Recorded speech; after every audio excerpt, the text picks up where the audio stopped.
Chicken कबाब म्हटलं की सगळ्यांच्या तोंडाला पाणी सुटतं, पण व्हेज कबाब म्हटलं की बरेच जण लगेच नाक मुरळतात. पण आज मी एक अशी रेसिपी घेऊन आली आहे की एकदा खाल्ली की चिकन कबाबची ही आठवण येणार नाही. ही आहे प्रोटीनने भरलेली, बाहेरून एकदम कुरकुरीत आणि आतून मऊ अशी सोयाबीन कबाब रेसिपी.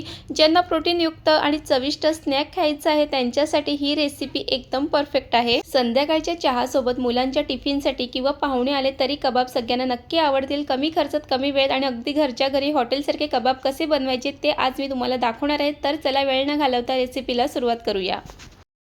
सोयाबीन पाण्यामध्ये भिजवून ठेवले होते, 15-20 मिनिटं झालेले आहे आणि सोयाबीन पण छान असे फुललेले आहेत. आता ह्या सोयाबीनमध्ये जितकं पाणी आहे ना तो सगळं काढून घ्यायचं आहे. तर आता इथे सोयाबीनमधलं पाणी आहे ते काढून घेणार आहे. ह्या सोयाबीनमधलं पाणी काढून घेण्या अगोदर हे सोयाबीन मी 3-4 वेळा पाण्याने धुवून घेते.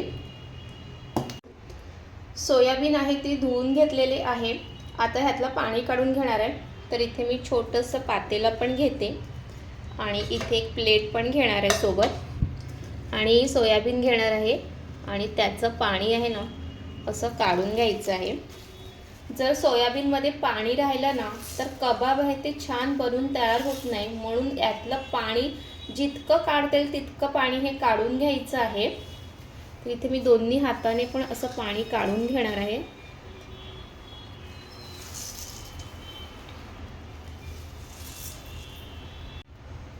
तर इथे पाहू शकतात की असं हे सोयाबीनमधलं पाणी काढून घ्यायचं आहे.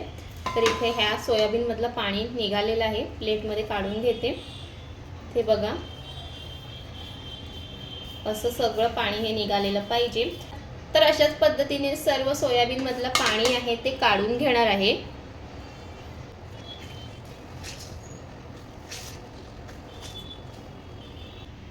तर इथे सोयाबीनमधलं पूर्ण पाणी असं काढून घेतलेलं इथे तुम्ही पाहू शकता. असं जर पाणी काढेल असेल ना तरच कबाब व्यवस्थित होतात, म्हणून इथे जास्त घाई करू नका. ही खूप महत्त्वाची स्टेप्स आहे. जर पाणी राहिलं तर कबाब होणार नाही आहे, म्हणून सगळं पाणी काढून घ्यायचं आहे. त्यानंतर आता हे जे आहे ते मी मिक्सरला फिरवून घेणार आहे. मिक्सरचं भांडं घेतलं आहे, त्यामध्ये हे सोयाबीन टाकून घेते आणि हे मिक्सरला फिरवून घेणार आहे.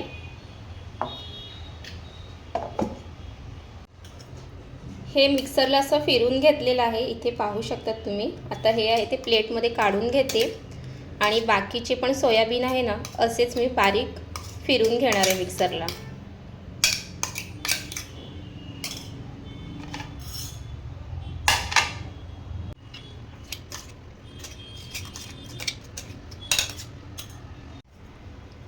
आणि इथे सर्व सोयाबीन आहे ते मिक्सरला फिरून झालेलं आहे. 1 मिनिटाच्या आतमध्ये होतं. जर तुमच्याकडे चॉपर असेल ना तुम्ही त्यामध्ये पण करू शकतात, पण त्यामध्ये थोडासा वेळ लागतो, म्हणून असं पटकन मिक्सरमध्येच करून घ्यायचं आहे. तर इथे बघा मस्त असं बारीक झालेलं आहे. जर यामध्ये पाणी असतं ना तर पूर्ण पेस्ट झाली असती, तर पाणी नसलं की हे असं छान होतं. त्यानंतर ह्यामध्ये घालणार आहे बारीक चिरून घेतलेला कांदा घालणार आहे. त्यासोबतच इथे घालणार आहे खिसून घेतलेला हा गाजर आणि खिसून घेतलेला बीट. जर बीट नाही घालायचं असेल तर नाही घातलं तरीही चालेल. बीट गाजर ऑप्शनल आहे, तुम्हाला घालायचं असेल तर घाला. आणि इथे हिरवी मिरची आहे ती बारीक करून घेतलेली आहे आणि ह्यामध्ये ना कोथिंबीर पण घालायची. आता माझ्याकडे काही कोथिंबीर नाही आहे, असेल तर नक्कीच घाला. त्यामध्ये घालणार आहे चवीप्रमाणे मीठ, हळद, मिरची घातलेली आहे त्याप्रमाणे लाल तिखट घाला, थोडासा धनिया पावडर घालणार आहे, गरम मसाला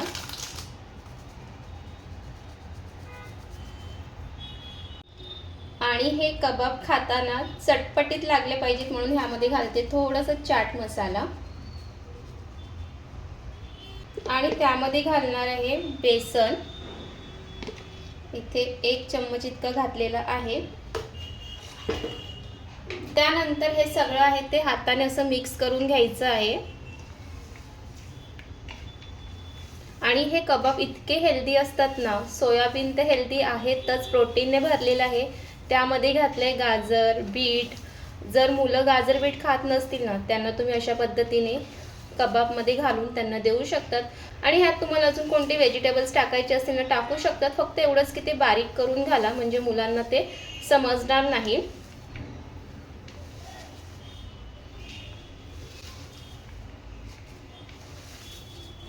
तर इथे तुम्ही पाहू शकता ह्यात अजिबात पाणी घालायचं नाही आहे आणि पाणी न घालता हे असं व्यवस्थित असं मिक्स करून घ्यायचं आहे। आणि ह्यामध्ये थोडंसं मी तांदळाचं पीठ घातलं आहे, तर हे सुद्धा मी मिक्स करून घेते। तांदळाचं पीठ घातलं की मस्त असे कुरकुरीत होतात, असेल तर नक्कीच घाला।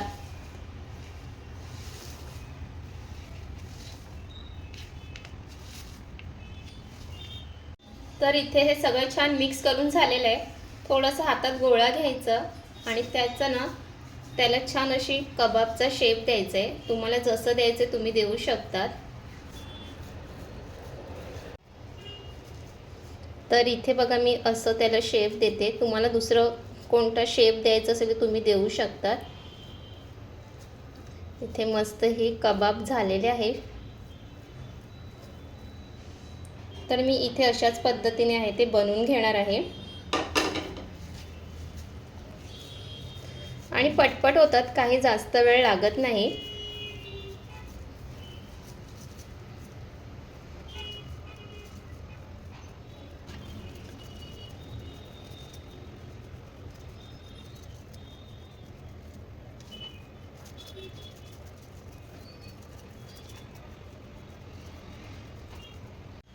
तर इथे बघा हे मस्त असे हे कबाब बनवून घेतलेले आहे। हे बनवलेले कबाब आहेत ना ते आता मस्त तेलामध्ये फ्राय करून घेणार आहे। तर इथे तवा ठेवून घेतलेला आहे, आता त्यामध्ये तेल घालते। अगदी थोडंसं तेलामध्ये हे फ्राय करून घेणार आहे, जास्त तेल घालायचं नाही आहे, बस इतक्या तेलामध्ये छान फ्राय होईल। तर इथे तेल आहे ते गरम झालेलं आहे, आता त्यामध्ये हे बनवून घेतलेले कबाब आहे ते एक एक करून टाकून घेते।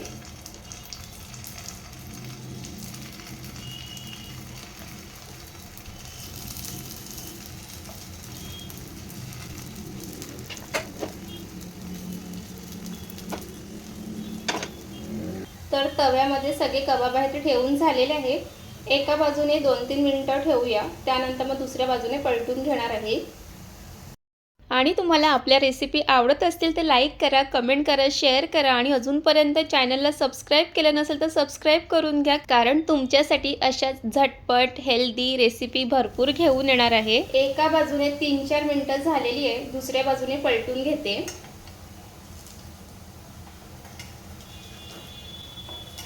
तर इथे पाहू शकता किती मस्त असं रंग आलेला आहे।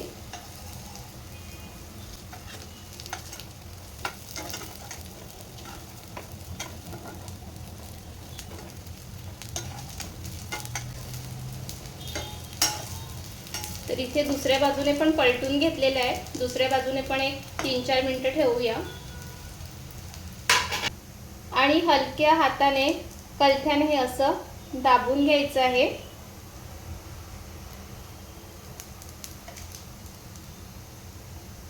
तर त्यानंतर इथे दुसऱ्या बाजूने पण छान असे कुरकुरीत झालेले आहे, तुम्हाला दाखवते। हे बघा दुसऱ्या बाजूने पलटून घेते, मस्त असे हे कुरकुरीत झालेले आहे।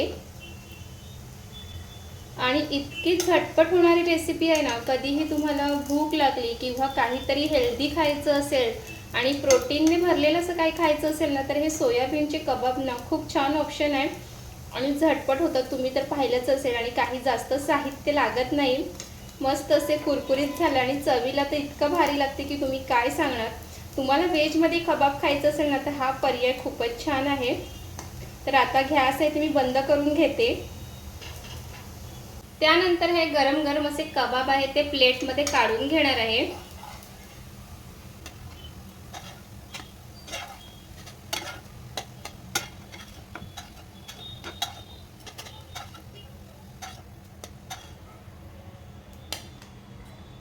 तर इथे हे कबाब आहे ते काढून घेतलेले आहे।